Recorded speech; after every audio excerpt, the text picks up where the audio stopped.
Hello, and welcome back to the Pink Sofa Hour. I'm your host, Pedro, and I am joined here today by Jackson Maloney. How are you today, sir? Doing well, thank you. Thank you for being here. I very much appreciate all the music that you've put out so far, two albums, and Yep. working on a third. Yep. That is very exciting stuff. I feel like I enjoy having musicians that have had a little bit more. Some would call it seasoning. Mm. Some would call it, I guess, just experience. Hmm. But you got into the whole songwriting process after you kind of moved out here to Colorado. Is that right? That's when that was like my second iteration of songwriting, I would say. I actually was writing as like a kid when I was like 7 or 8, just learning to play guitar. But yeah, being out here in Colorado, taking a creative writing class my sophomore year of college at CU Boulder, that was kind of what, like re-sparked that um, itch in me. And it's good to really start early, honestly. I've noticed people who get into songwriting at an early age tend to succeed at it. Where are you from? Please tell us I everything. hope that's true for me. I'm from Alamo, California. It's about 45 minutes east of San Francisco, in the East Bay area. Okay, so that's North California a Yeah, little bit? Northern California. Yeah, I mean, the people that are in way north, like Humboldt or whatever, might not call it Northern California, but we kind of, I always distinguished, San Francisco as the north and LA as the south. Yeah, I mean, California is huge, so it's Totally. hard to really break it up into just two pieces. Totally. Yeah, it's a huge swath of territory. Yeah. And you grew up out there. Yeah, I grew up there. Grew up there till 16. Nice. Yeah. How did you enjoy that experience? It's a beautiful place to grow up. Like, I grew up in a beautiful Alamo itself is a beautiful area. It's like a small town, but it's right next to a bunch of other towns. Most people haven't heard of Alamo itself, but it's right next to like Walnut Creek, which is more familiar to people. Anyway, it was a beautiful area. It's like beautiful hiking trails and nature. My parents had really great friends. I had a good upbringing in general. Nice, Yeah. nice. And then you came out here to CU Boulder. When was that? I came out in 2012. Cool. Yeah. And I guess you graduated 2016, Yeah. I was on the 4-year plan. the 4-year plan. Yeah. That's what most plans in college start off as, but sometimes things get a little squirrely at the end. And Yeah, totally. It seemed like a lot like yeah, just I don't know how it's been changed by the pandemic, but it seems like a lot of people taking 5 years to graduate. yep, and that's totally okay. That was me. So, and I seem to be doing all right, I would say. Totally. Did you study music while you were out there? No, I studied creative writing, or literature, creative writing. Um, yeah, I didn't go in knowing that I was going to study those things. I was kind of I dipped my hand in a couple different majors, and then I took this intro to creative writing class that sort of reopened the world of poetry and prose to me, and that was kind of the period of time where I knew that I wanted to study, and, focus my attention on writing and all that stuff. So, do you also write poetry and prose and kind of adapt that stuff into songs for the most part, or uh, do you have two separate sort of interests with that? I would say they're kind of separate interests. Yeah, actually, like I've published 2 poetry books, self-published, and that's kind of that was like my main focus, I would say. Well, I published them before I recorded albums.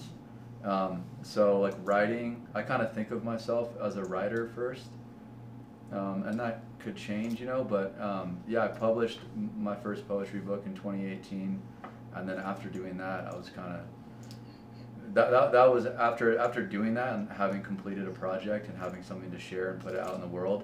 That's when I decided to record my first album. So there's a relationship between them, but I've never really adapted poetry to music. There's something about poetry where like the way I think of it is it has this silence surrounding it, like it's this expression that doesn't have like the melody or rhythm that music does. Whereas for for me, when I am writing a song, a lot of times like I'll hear a melody and there's words with it, or like there's something different about the way that songwriting expresses itself for me. Whereas poetry, it's kind of its own thing. Yeah, that's a really interesting take. I would say that I've, heard both sides of that process in terms of whether it is that people come up with the words first and then write a song around the words that inspire them, or alternatively, they enjoy writing words and, in your case, they stick to them being kind of their own sort of endeavor, which is a very special way to treat poetry. And I agree that I think it has a different feeling to it. Mm-hmm. Perhaps when some people write poetry, they kind of imagine a sort of cadence or rhythm in their head when they're like writing it in order for it to become a song at some point. But that definitely brings up the question: what is it that your process of writing a song kind of looks like? Does you just mentioned it kind of comes from hearing a melody and sort of putting words to it, or? Yeah. I think it looks a lot like it's so like I don't really know like how to capture a song. Like every time it seems to be a little different. For the first album, I kind of put myself like in more of like a regimen almost. Like I think it was every Wednesday or every other Wednesday, I was spending like 2 hours collecting the ideas that had come to me in the 2 weeks prior that I didn't have time to like sit down and sort of address into a song, and then I would write. Like on my first album, I wrote Diamond in the Blue that way. I wrote Murder in the First Degree that way, and maybe a couple others.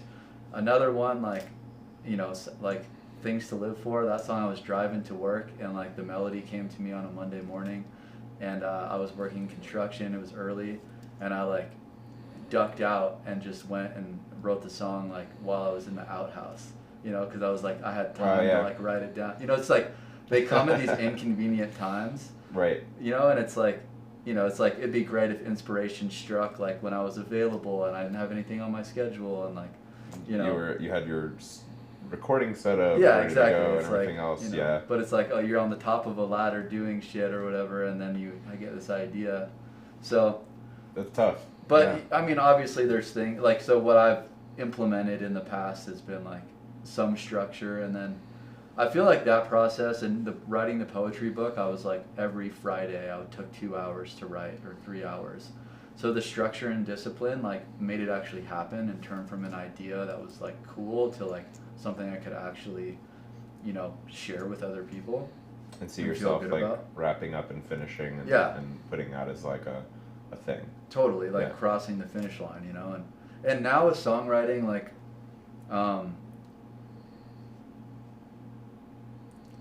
like if I feel the urge to write something, I'll just make time for that. If it's like whatever day it is, or if I have like a little period and I like know, it's kind of like being in touch with the feeling. Like, oh, I feel like I want to express something.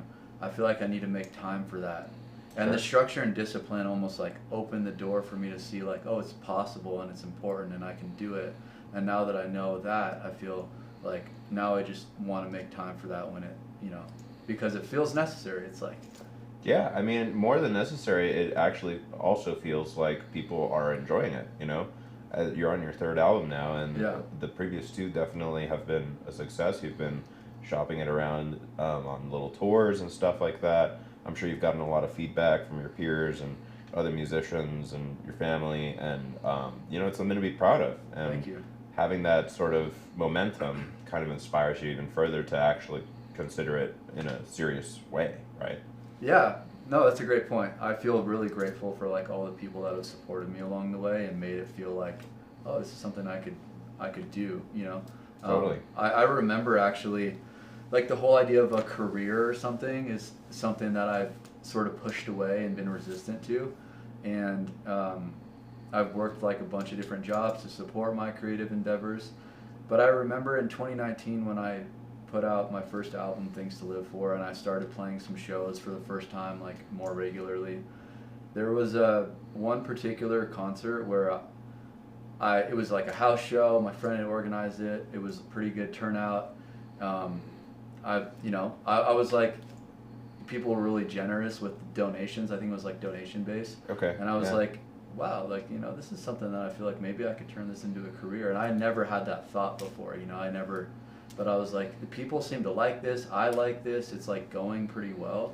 So that's been cool. I've kind of kept that feeling, you know, I'll try to keep that alive, fan that little flame, you know. Yeah, and I mean, it's just gonna get easier and better, and you're gonna end up with even more people wanting to support it just based on more experience and, you know, more repertoire, more shows, more audience members to be in front of with, you know, tours and stuff like that. Yeah. Out of curiosity, we talked about your education behind prose and creative writing. Yeah. Did you do any sort of music education? Did you learn how to play guitar from a teacher? Was that something that you learned early on? Was it something that you taught yourself? No, yeah. So I did have a guitar teacher. My mom has been a huge musical influence in my life.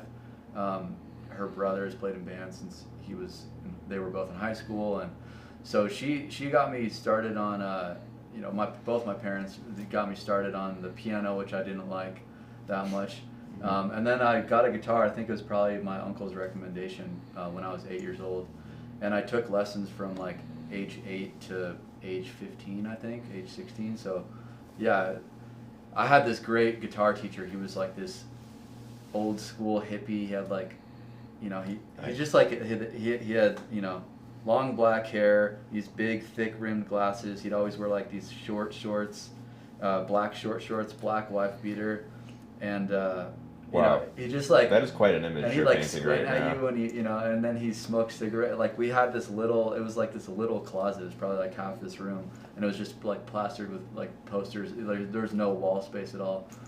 And he would go smoke cigarettes like out the window. And I was like 8 or 10, you know, and it was so cool that my mom, like my parents let me go see him because Yeah. he was an incredible teacher. And every year he would put on this rock and roll recital, and all of his students would get the opportunity to showcase what they've been learning for the last year. So he'd have like, you know, a row of like 5 or 6 guitarists lined up, like little kids or older kids strumming all the same song. And then the older kids, as they got better, they'd get to take on more lead parts, and then there was like the sort of culmination of the night with a full band, and if you were a more seasoned student, you could play lead guitar. So it was like that was my first opportunity to play live, you know, when I was 9 years old or something in front of people. That's huge, honestly. I find that oftentimes when people take guitar lessons and stuff like that, they don't necessarily have the opportunity to perform in front of people with like recitals and stuff like that. It's become a lot more popular, I think, in particular because people recognize the importance of music kind of becoming eventually something that is shown in front of people. Like you can spend all your days just hanging out and like playing guitar in your room. Right. It's a very different experience when you share that with a community around you. Totally. And it's for some people the gap between learning an instrument and being in front of people playing an instrument is actually years. Right. It takes quite some time for them to build up the courage to do that. Yeah. Especially totally. a lot of like self-taught people. Right. But it's good, you know. It helps get those jitters out right away when you do it as a Right. kid. Yeah, and I think, you know, what you said about like being able to, I mean, of course, everyone has the right to just play in their bedroom, and like if that's what Of they course. want to do, it's Yeah. like it's a great act of self-expression and catharsis or whatever it might be. I mean, writing is very similarly, you know, Yeah, even exactly. more in that sense. Totally, yeah, Yeah. like journaling or whatever it might be, even Yeah. writing a whole story that doesn't get shared. And then there's also the other piece that I, you know, have experience and see is, if we have something to say, like, you know, it is important to get it out there, and it's important to be around other people that encourage us to build the skills. For one, obviously that's like the starting space, but also just being able to have an opportunity to share with other people like what's on our mind, what's in our heart. And Yeah. I think we're all better for that. And but I think that's the jumping off point from like the sort of inspiration and skill to like the creation of something to actually sharing it with other people. I think the sharing part can be, you know, that's where it's real raw, you know. Yeah, yeah. Vulnerability, oftentimes creates relatability, and Yeah, that's well said. something that's just so important, I think, is being able to connect to others. And sometimes, you might not think that what you have to say is even important, but you might not know what impact what you're saying will have on someone else. Totally. I think I said that sentence correctly, but Yeah, no, but it came across, right? yeah, I know, totally Yeah. came across. Yeah, and I think that's like the mystery of art and that music writing. Like, if I say I'm fully in control, like I think I'm lying to myself, Sure. because it's like when with the projects that I've brought to completion with the albums and the books, there's been actually a weight taken off when I'm like, you know what, this project or this group of songs or poems has a life of its own, and my job is to create and usher them into like the world, but also it's to listen to like their timeline and what they want.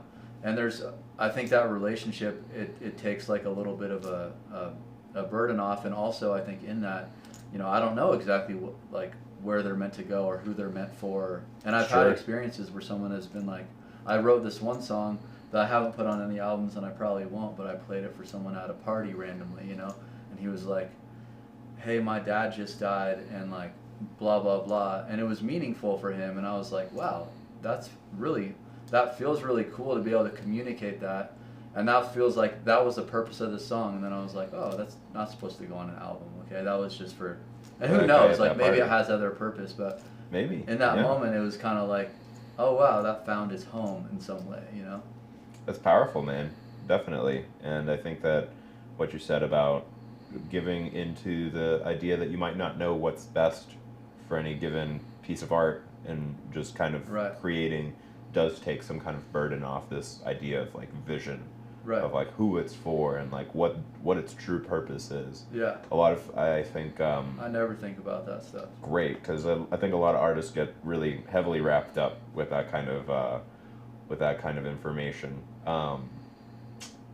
So, this is a great way to potentially segue into some of your inspirations. Sure. Who, I know you've mentioned Bob Dylan, Yeah. Johnny Cash, Neil Young. What is it that you see about these artists that gives you the feelings that you want to emulate or perhaps feel closeness to their style? Yeah, that's a great question. I think authenticity. Like those are artists that I feel like first and foremost their commitment is to speaking the truth and like doing that through the medium of music. And that's what I want to do with my music. Like this Johnny Cash going to the White House and President Nixon being like, hey, can you play, I think it was Nixon, he was like, can you play a couple of these like, nice commercial popular songs that you've written? And he was like, no, I'm gonna play, and he played I'm gonna forget now, but he played What Is Truth, I think is the song's name. The lonely voice of youth cries, what is truth? And it's about, it's a song sort of like criticizing if I'm remembering correctly, like modern culture and Yeah. the lies and stuff and Bureaucracy, yeah, politics. In yeah, general. exactly. And that's ballsy, to do that. And so John Trudell, he's one of my favorite poets. He does the same thing. Bob Dylan, he's just very incisive with his words, and he has conviction. They have conviction, and that's something that I'm trying to get towards. Like how can I be more of who I am, whatever that means. Like speak what's true. Yeah. Yeah. And it's tough to figure out exactly what that means sometimes. Totally. I'll probably never figure it out, but I think it's a worthy pursuit. That's the trick, is just continuing to pursue it. I think it Yeah. just gets a little closer every time. Right. Some other things that I feel like I've noticed with things that might inspire you with nature. Yeah. Sort of like this nostalgic, idyllic sort of return away from the modern lifestyle kind of Uh-huh. writing sometimes. I know I was probably going to mention this at some point, but right now you live on a farm, Yeah, I do. and that seems to be a great fit in general. When I listen to your music, I'm like, this guy belongs on a farm right now. Like That's that cool to probably hear that. really fills your heart quite a lot with No, you did your with the stuff research, that man. you're around. Shit. I do my research. Yes, I mean I haven't even really started to get into my funny questions yet, but But yeah, yeah, I do live on a farm, and yeah, nature has been like the natural world. I think just like being in like a space where you can hear the birds and you know there's the sun, you know, it's like the sun shining and it's not like there's not a bunch of shadows from like big buildings and stuff, like yeah, being around hearing like the rustling of trees and like I think there's just something, there's like a purity of inspiration in that. yeah, And when I am in an environment like that, I feel like it's easier to access like my inner heart, my core, you know, like, oh yeah, this is what's going on for me, you know, this is really what I want to say, this is how I feel. It's not, there's not like a ton of input that's like sort of making my mind feel crazy or something. sure. And I think a lot of people can relate to the modern world in general, making them feel a little crazy. I used to be in tech, and I lived in Denver, and I moved away to be here in Boulder, and just the amount of relief that I felt just being around a little bit more nature was what led me into really feeling like, wow, I really forgot how much peace it can bring to be kind of amongst this sort of stuff on a regular basis. Totally. Um, but yeah, some of the lyrics I think that I listened to Things to Live For, your first album. Yeah. I think that was in November 2019 it came out, Yep. right? Just before the pandemic. Yeah, just Yeah. before, yeah. Yeah. I kind of like listening to things that have no impact of COVID on them. Yeah. Because I almost feel like I can hear something a little different about them. In particular, I really liked some of the lyrics on a couple of songs, and I think that it represents some of the idyllic nostalgia stuff that I was talking about. The mundane, the like humanism, the naturalism. Yeah. And in Deliver Me Home, I really like the refrain of breath of my mother, blood of my father, words that I say to my sister and brother, right? Great internal rhyming scheme, first off. Thank you. Love it when people hit those like alliterations and stuff sometimes. This one isn't alliterative, but I like how it flows. I think it also has a good representation of like these things like breath, blood, words, kind of like all drives home this like very well-rooted notion around what a lot of the stuff that inspires you is. Yeah, totally. Yeah. Yeah, I wrote that song actually. That night I had this like community gathering with a bunch of close friends that I've known for several years in Boulder, that were the reason that I stayed here in Boulder after college. We had like food and potluck, and we sang some songs, and then I was sitting on the couch after, and I was just feeling like so nourished by, you know, my community, my people, you know, that I've met around here, and you know, I wrote that song on the couch after they left. I don't even know, maybe it's not even related to that. Maybe I was just in a relaxed space and something else wanted to come out. But I think, yeah, like, you know, there's probably a nostalgia in some way, but I think also it's like I want that to be like this, like I want that to be a modern way of life, you know? Sure. It's a very human thing to be connected with, you know, our nature, and you know, we're made of the metals and minerals and liquids of the earth, and to be able to have connection with who we are as a human being, and with other people, and with our natural environment. Obviously that's getting, you know, more popular, if you want to say it like that. Yeah, no, definitely. But as sort of a rejection of the modern in that regard. Yeah, and I think the integration is important too. Like, we are in the modern world, you know, so it's like technology has a role, and it's like offered us like antibiotics and like things like that, like different things that have helped us like live longer. And it's like, I guess for me it's like the question of how to sort of integrate both those things. And I think musically, like, I find myself wanting to be rooted in the sort of more natural spaces, whereas like I don't find myself like wanting to write lyrics about like iPhone and like you know, I think something. I don't think many people do. Yeah, well, like I heard this song the other day, and it was like something about COVID, and I was like, I would never want to put that in my song. Yeah. And no, there's nothing wrong with that. It was just a Right. sort of like personal. It was like a mirror for me of like, you know, Yeah, it's an interesting of what self-reflection of yeah. what it is that you want to put out there. And I think definitely. like thinking about it out loud, I'm like, yeah, I wanna. I want there to be like a timelessness to Yeah. some of the songs that I write. And I don't know what that means or if that's like a big thing to say but I think I just want it to be like something that's relatable to like people, no matter like the language, the race, the culture, the religion. Like Yeah. I want it to be something that transcends barriers of those kinds of things. And I think I can see that a little bit with, you mentioned, when you wrote that song, it was in a big way because you felt this sense of relaxation in the space that you were. Right. That the song's called Deliver Me Home, and it's not that any physical delivery of you moving back to your house is happening. It's that you are being delivered by the people around you to this real place of home, which is like a sense of relaxation.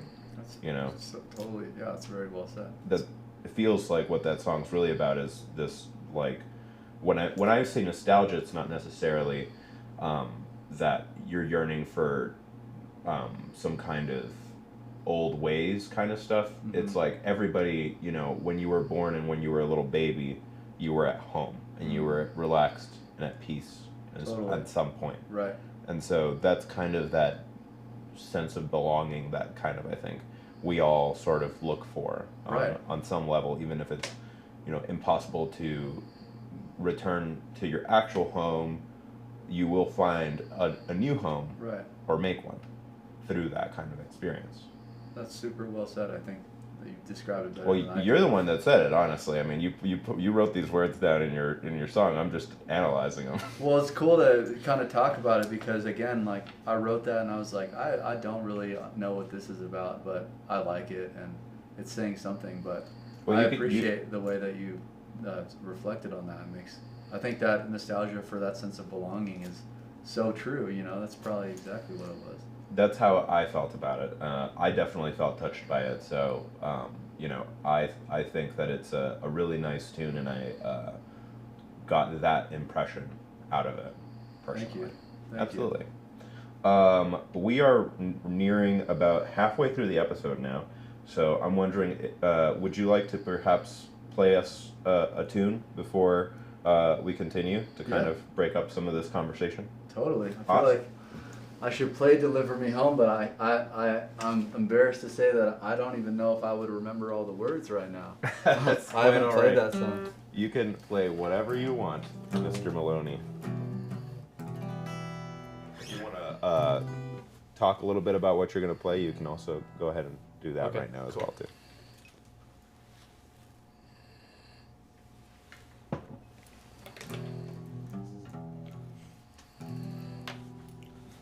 Let's see.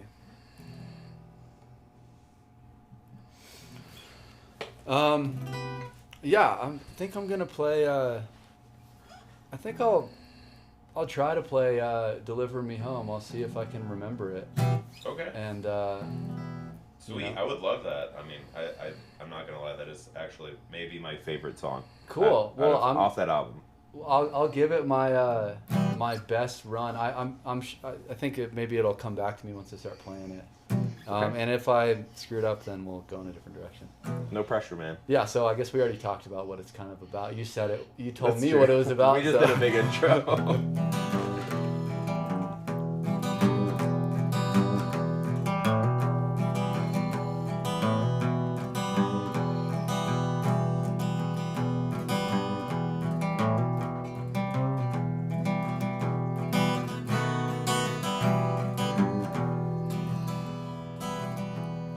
Shroud me in smoke so the dreams may awaken. Lay me down slow when my body's forsaken. My spirit will soar like a song in the making. It'll help me deliver me home.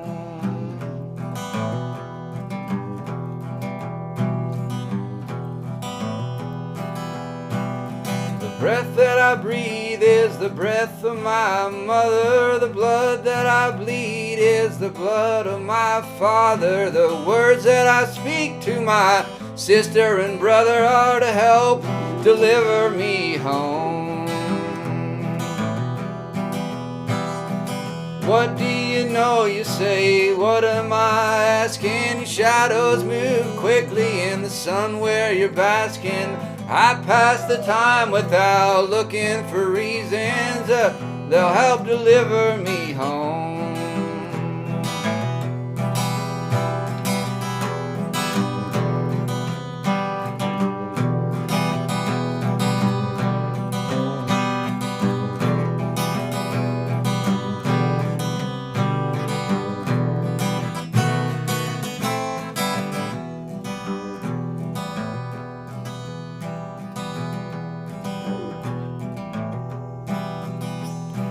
Come to my door with a faith full of questions.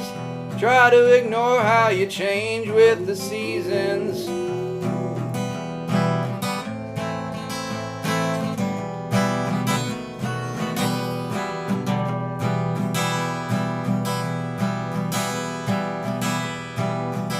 We'll try that one again.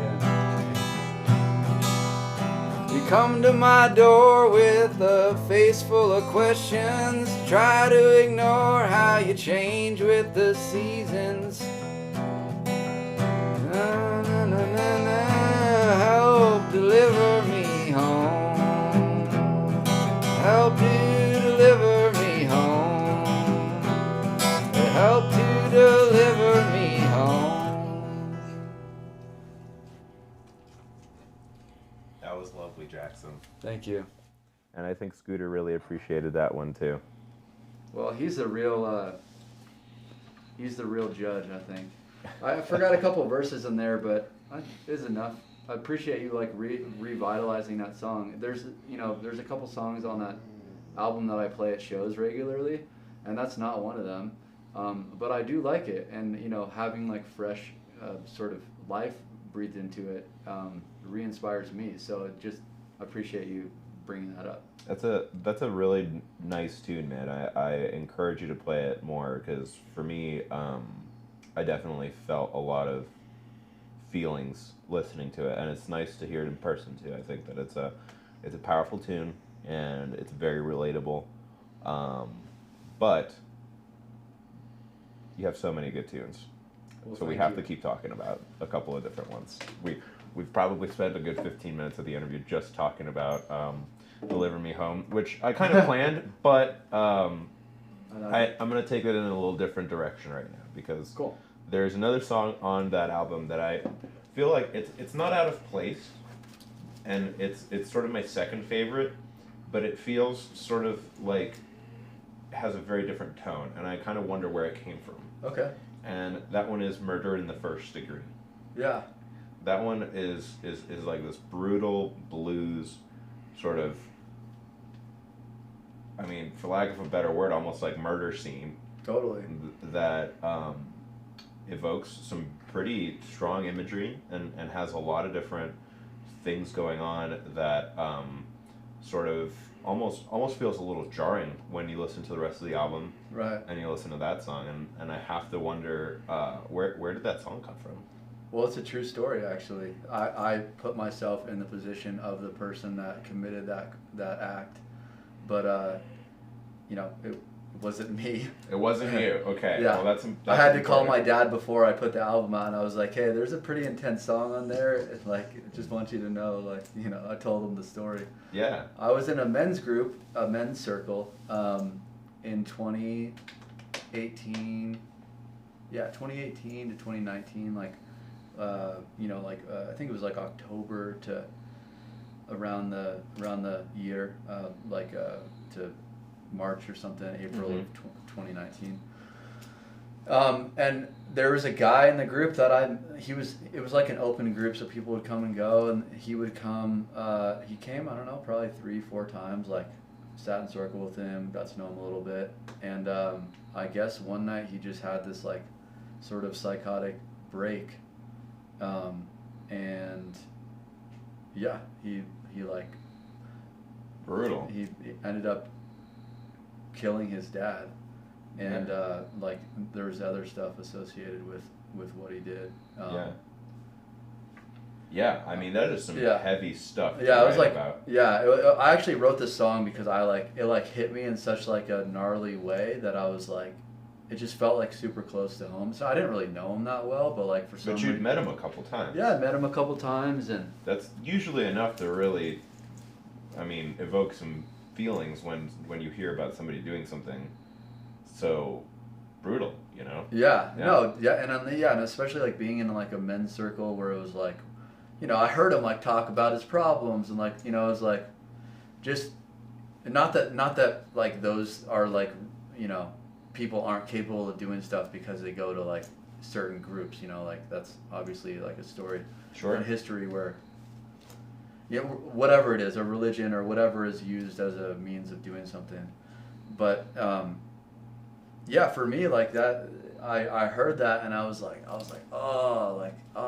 this feels like so intense, you know, like what the fuck, it was so intense, and just this big shadow kind of passed over me, and I was like, so that was a song that I just kind of wrote like out of trying to get it out of myself, you know, the feeling, and I don't know why, but it just sort of came out as like, I think when I heard about that, I was like,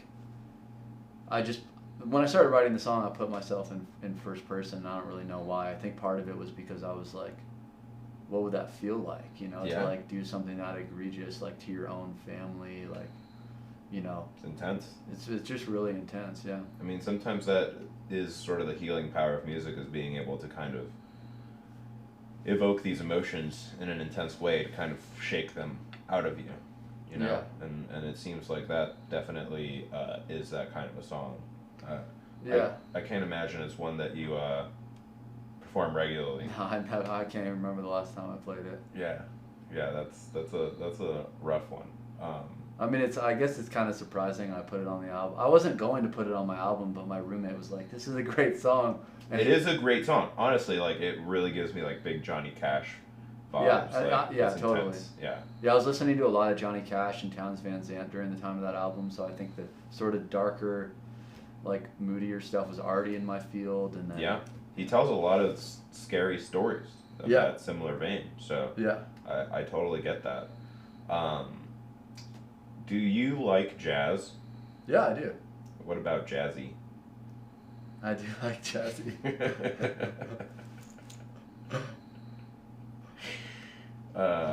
For the people that are not aware, Jazzy is the name of his dog. It's actually not. No, it's actually my buddy Mitch's dog. Oh, it's the farm dog. No, actually no. Mitch Winnig is one of my best friends, and we like have known each other since we were 16, 17, probably younger than that. Is that the Too Far guy? Yeah. So he produced. He also, you know, we came together as musical friends, and then he also like produced all of my albums and like made them all happen, really. Gotcha. But he has a dog named Django and Jazzy. Okay. Yeah. Okay. Him and his wife. Should have done a little bit more research. Oh no, man. Got about halfway, got all the way through your Instagram and noticed that there was a dog and somebody referenced it as Jazzy, and I was like, I've got him now.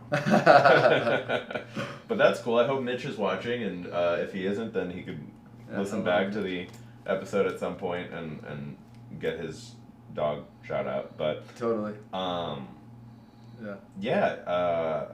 I was actually gonna bring that up because I think that it's really important to talk about the people who sort of enable you to get out there and do the musical thing. And one sort of aspect of that is recording and production.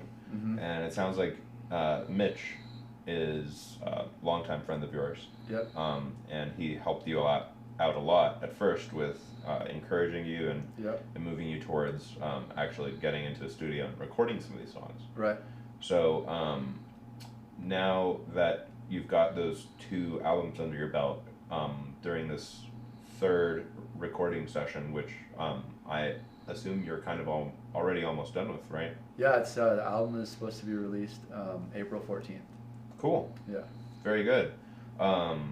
Did Mitch play into any of the stuff on this album as well, or? Yeah, totally. Like, I feel like I definitely wouldn't be like where I am musically without Mitch. like, again, like we just started out making music as friends when we were in high school. He had a studio that him and his dad built in his backyard. It was this little space that we'd make beats and stuff. Nice. Yeah. And then it just evolved. Like, we both started taking music more seriously. He went to school for audio engineering in Oakland or Emeryville. Oh yeah, that makes sense. Yeah. And yeah, anyway, so I mean, every album he's like made it you know, he's always like, hey man, you got some new songs? Like, it's just when I'm like about ready to do it, he's always like, hey, you got some songs you want to record? And you know, we set up the first album at an Airbnb in Red Feather Lakes. That's where we recorded Things to Live For. Wow, cool.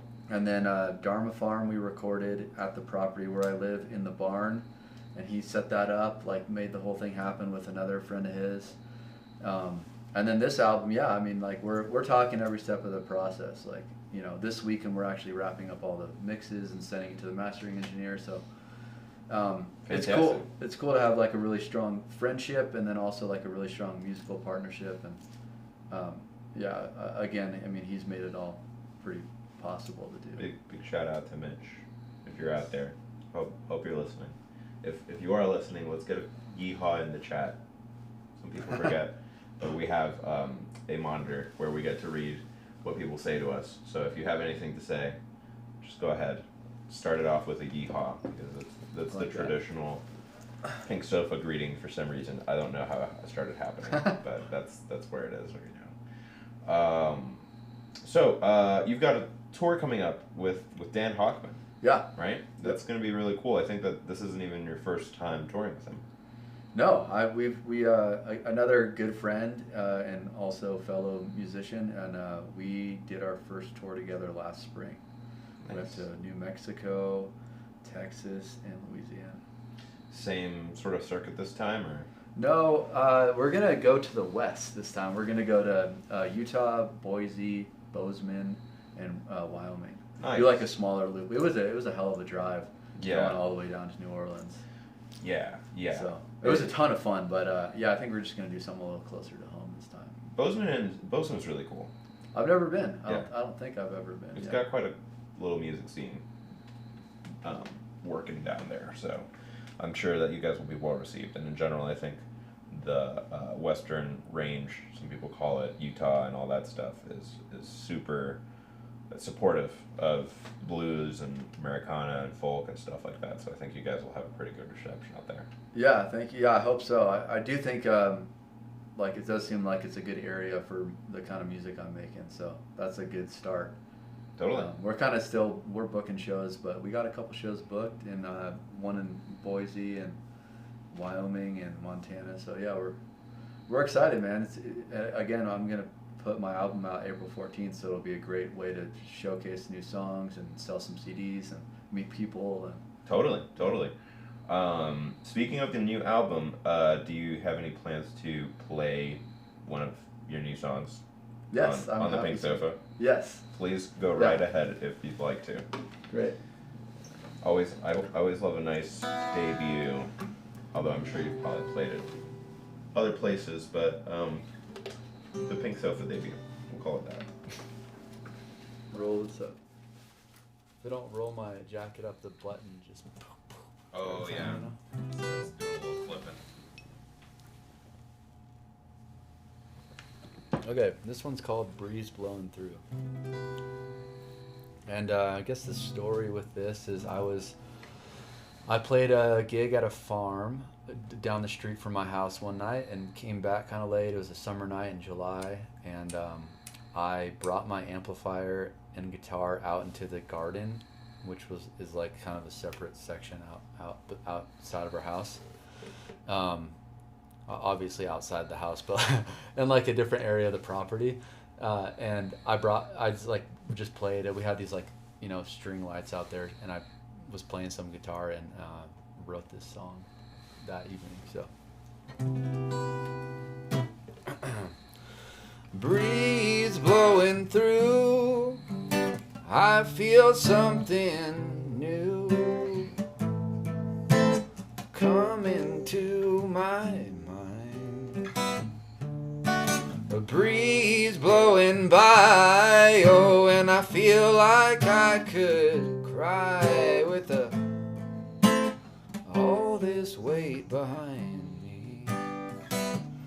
Yeah, 'cause something has to die when something else is born. Yeah, and a life it has no end. It just circles back again. A sun coming up. Some things might seem tough, like a swallowing my pride. Yes, and rain rushing in, it's coming back again. But you best not run inside. Yeah, 'cause something has to die when something else is born. Oh, in a life it has no end. It just circles back again.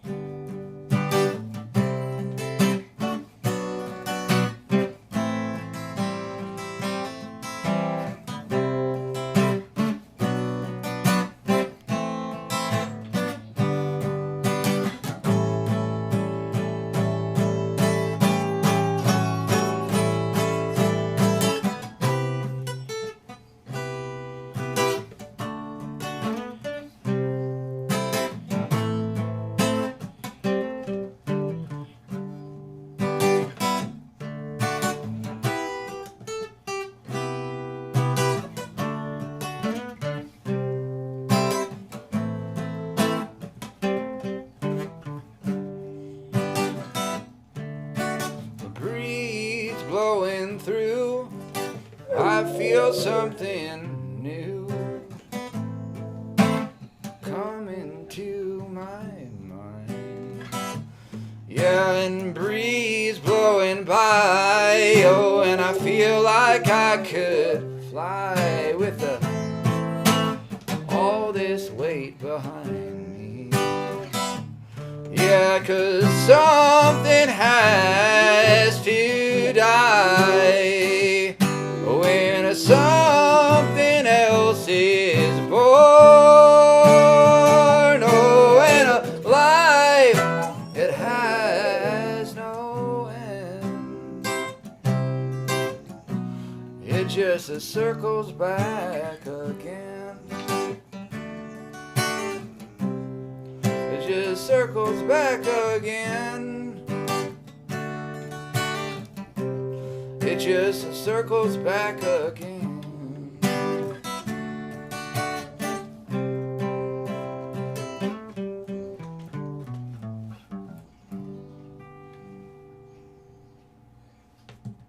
Nice, man.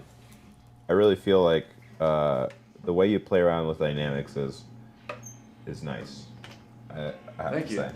It's important. I think a lot of guitarists just kind of strum the guitar very consistently, which is great for most stuff. Uh-huh. But being able to kind of grow and fall in the whole volume department really takes a song like that, makes it feel a lot more intense, you know? Yeah, I like how much can I stretch this? Like, how quiet could I sing where people would still listen and hear, and then how could I rise that up and push it out? Yeah. And then bring, it's like this kind of experiment of like the energy of the song, Yeah, it's almost like some of those quiet parts, they almost make you want to kind of lean in a little bit. Right. Just like hear it even more warmly and closely, you know? That's what I'm going for. That's cool that's cool to hear that. Yeah, absolutely, man. So that's off of your new album coming out April 14th. Yep, that's actually one of the singles I'm going to release, which I think I'm going to put that one out March 24th, Friday, March 24th. Cool. It's right around the corner. Right around the corner. Yeah, exactly. You got any shows coming up in Colorado before you go on your tour? Yeah. Let's see. Well, funny enough, yeah, I played at Sanitas last night, which I know you have a big part in, the Yep. open mics, or hosting open mics. Was that a So Far show, or was it a organized through Sanitas? It was organized through Sanitas. Oh, yeah. cool. Okay. I didn't know they do So Far. That's cool. Occasionally. Yes. Okay. Yeah, and then let's see. Next Friday, I'm playing up at the Windjammer Cafe, which is in Loveland. It's a really cool bar up there. I had a great time that I played last time. Really great, like local crowd, super supportive. They got like a pool table, and it's just like they have good food. It's a good spot. Is that the pizza spot? I don't think they have. I don't know if they have pizza. I got a burger, but they might have pizza. Okay. No, there's like a pizza bar up there that also does karaoke.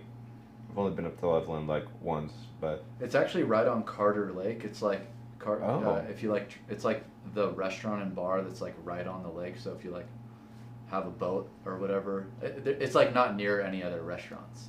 Gotcha. Essentially, it's like kind of up. that sounds really beautiful. Yeah, it's a cool spot. Yeah. Is it overlooking the lake and stuff? Yes, it was dark when I went up there, but Yeah. I think that it's right there on the lake from what I remember. Huh. Yeah.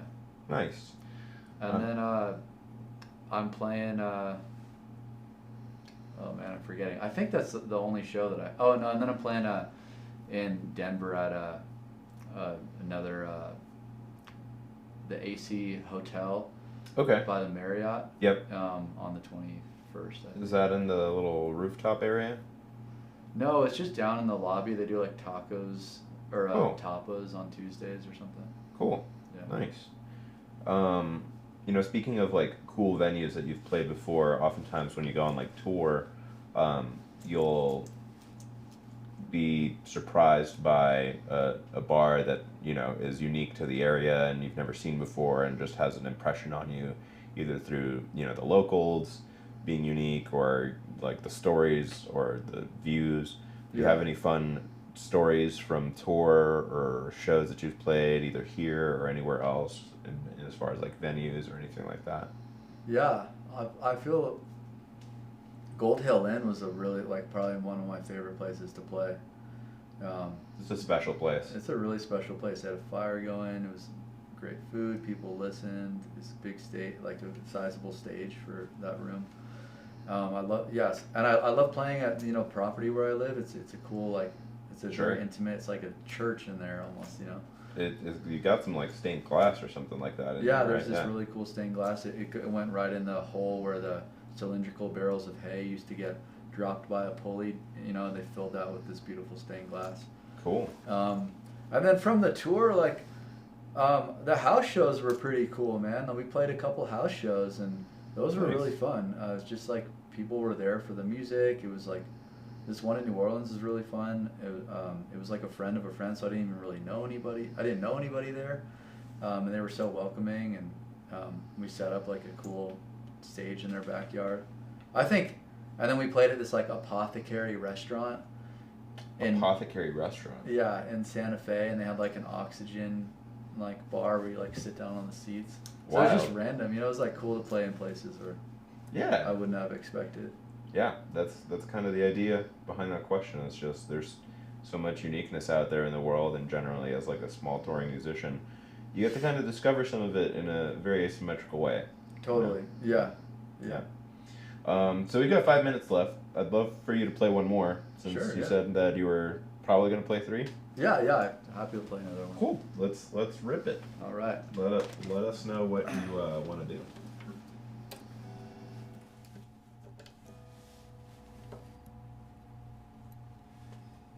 It's capo time. Capo time, yeah. Some people just lift their noses at the capo, I guess. So yeah, this one's called Roses and Popcorn, and I think I'm also gonna release this as a single before the album.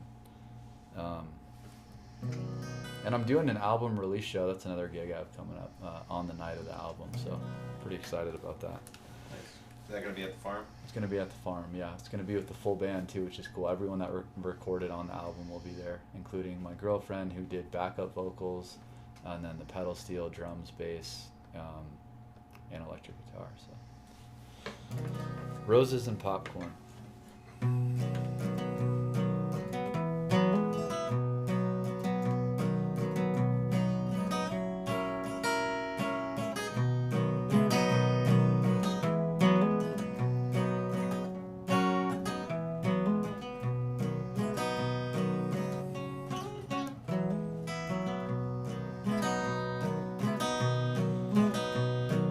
I wear the stains of my prayers on my fingers. Hands are the place where hard work is shown. The memories of you in the moon last night linger, and oh, how our love has grown. Oh, how our love has grown. The grass by the edge of the fence, it's a talking. The sun's peering out through a cover of clouds. Faces of dandelions yellow are showing. The trees, they are green and so poised and so proud. Trees, they are green and so poised and so proud. Well, I can't say that I've seen the great Mississippi or held in my hands the sands of her shores. My grandfather, he crossed west in the 50s to open some hearts so that people lived more, to open some hearts so that people lived more. Well, ain't it a fact that we all get lonesome, and ain't that a thing we could all talk about? They should be handing out roses and popcorn while we gather round in our stories we tout. We gather round in our stories we tout.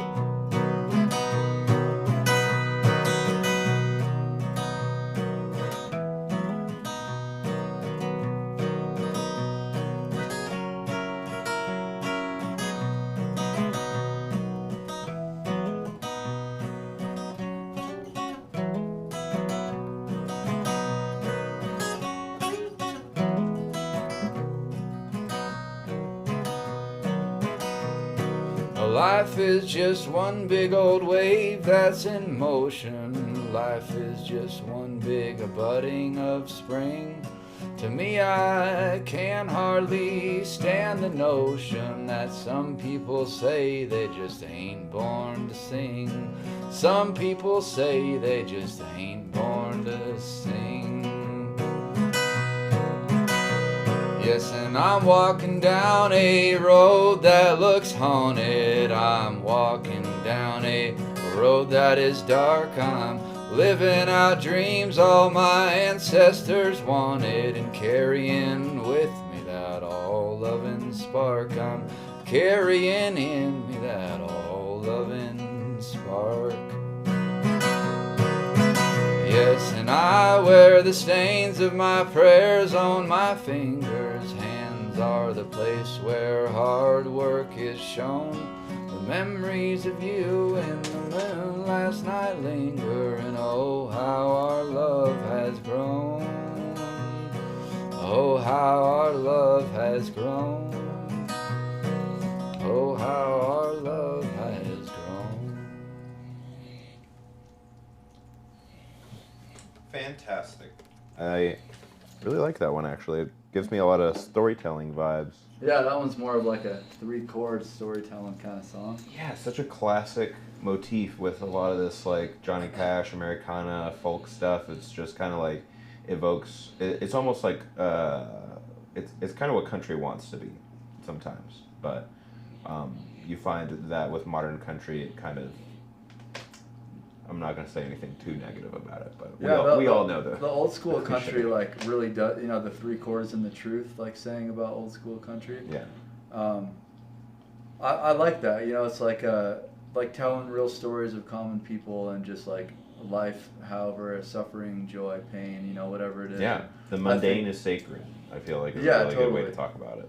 Yeah. Yeah, exactly. So, you know, the Breeze Blowing Through is more of a song that where I can explore more dynamics like we were talking about, and then this one is, I think I just wanted to say something more lyric forward. Yeah. Yeah, it feels like a story. It feels like prose, the way you kind of like flow the words over the chords. Sometimes like rhythmically, it's like ambiguous, sort of like how they fit on top of the chords, which really gives it that storytelling feel that it feels like you're using as more of like a backdrop than interacting with it directly. Yeah, that's a great way to put it. Yeah. Also, it's funny. I do know people that turn their noses up at capos, but I think that it's just another way to access more sounds on the guitar that you wouldn't have access to. Otherwise, in fact, the other day at the open mic in Sanitas, somebody had 2 capos, and they stacked them in such a way as to create 2 notes differently than one capo could. So that's cool. Oh yeah, I've seen that where they put it like on the top and then the bottom down here or something. Mm-hmm. Yeah, that's wild. Yeah, pretty interesting. Yeah, that is interesting. Like all the alternate tunings people could get into. Yeah, with 2 capos, I mean, pretty much anything is possible. Right. Not anything, but you know. Most things. No. A lot of things. I want to thank you again for coming on the show. This has been an absolute pleasure. We got to know you a little bit more and got to hear some really cool songs coming from a couple of singles and albums that will be released soon. Yep. Usually during the last couple minutes, I let you give out any shout outs to, looks like what's up, Dan? Dan's in the chat. Maybe a yeehaw from the Dan.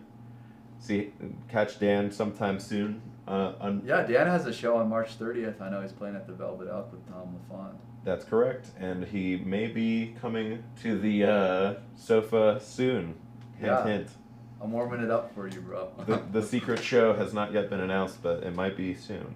But yeah, thank you so much for being here, Jackson. Yeah, thank you so much. Next week, we're going to be having on Alex Blocker, R&B violinist, very unique artist and individual, and we are very excited to be seeing that. But for now, we're going to go ahead and sign off. Thank you for tuning in, and see you all next week and tomorrow for the Purple Underground.